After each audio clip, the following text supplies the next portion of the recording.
নওগাঁর নিয়ামতপুরে কল প্রকল্পের উদ্যোগে উপজেলা পর্যায়ে প্রকল্প অবহিতকরণ সভা অনুষ্ঠিত হয়েছে। বৃহস্পতিবার উপজেলা পরিষদ কমপ্লেক্সে এই সভা অনুষ্ঠিত হয়। সভার সঞ্চালনা করেন প্রকল্প ম্যানেজার আবুল বাশার মোল্লা। প্রধান অতিথি হিসেবে উপস্থিত ছিলেন উপজেলা নির্বাহী কর্মকর্তা মুর্শিদা খাতুন। বিস্তারিত থাকছে জনি আহমেদের প্রতিবেদনে। নিয়ামতপুরে climate action at local level প্রকল্পের উদ্যোগে উপজেলা পর্যায়ে প্রকল্প অবহিতকরণ সভা অনুষ্ঠিত হয়েছে। বৃহস্পতিবার উপজেলা পরিষদ কমপ্লেক্সে আয়োজিত সভায় উপস্থিত ছিলেন উপজেলা নির্বাহী কর্মকর্তা মুর্শিদা খাতুন, উপজেলা স্বাস্থ্য কর্মকর্তা ডাক্তার ফাইসাল নাহিদ পবিত্র, উপজেলা কৃষি অফিসার রফিকুল ইসলাম, সমাজসেবা কর্মকর্তা সাদিকুর রহমান, প্রকল্প বাস্তবায়ন কর্মকর্তা এনামুল হক এবং উপজেলা প্রেস ক্লাবের সাধারণ সম্পাদক জনি আহমেদ। সভায় 8টি ইউনিয়নের প্যানেল চেয়ারম্যান সহ বিভিন্ন সরকারি ও বেসরকারি উন্নয়ন সংস্থার প্রতিনিধি ও কর্মীরা অংশ নেন। আলোচনা সভায় বক্তারা জানান, জলবায়ু পরিবর্তনের নেতিবাচক প্রভাব মোকাবেলায় স্থানীয় পর্যায়ে পরিকল্পনা, সচেতনতা এবং বহুমুখী উদ্যোগ গ্রহণ করা অত্যন্ত জরুরি। কল প্রকল্প স্থানীয় জনগোষ্ঠী, কৃষক, নারী ও ঝুঁকিপূর্ণ জনগণের জীবনমান উন্নয়ন ও জলবায়ু সহনশীলতা বাড়াতে কাজ করছে।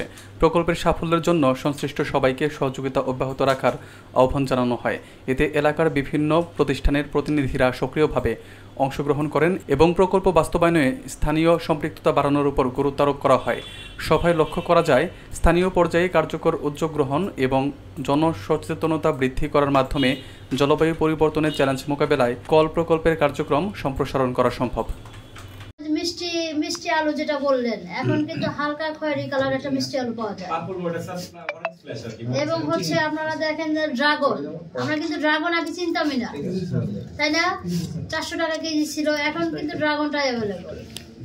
ড্রাগনের কালারটা দেখলেও তো আমার খুব ভালো লাগে, এত সুন্দর একটা কালার, মানে ন্যাচারাল একটা কালার। হ্যাঁ, তো এবং আমি ইদানিং দেখি যে পেঁপে, পাকা পেঁপেটা কিন্তু আপনার মনে হয় যে এখন অ্যাভেলেবল হয়ে গেছে, তাই না? 60-70 টাকা কেজি, 60 টাকা কেজি।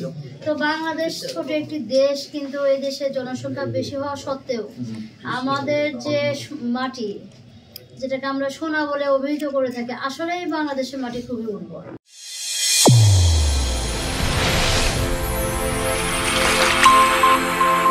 চ্যানেল A1 হৃদয়ের স্পন্দন।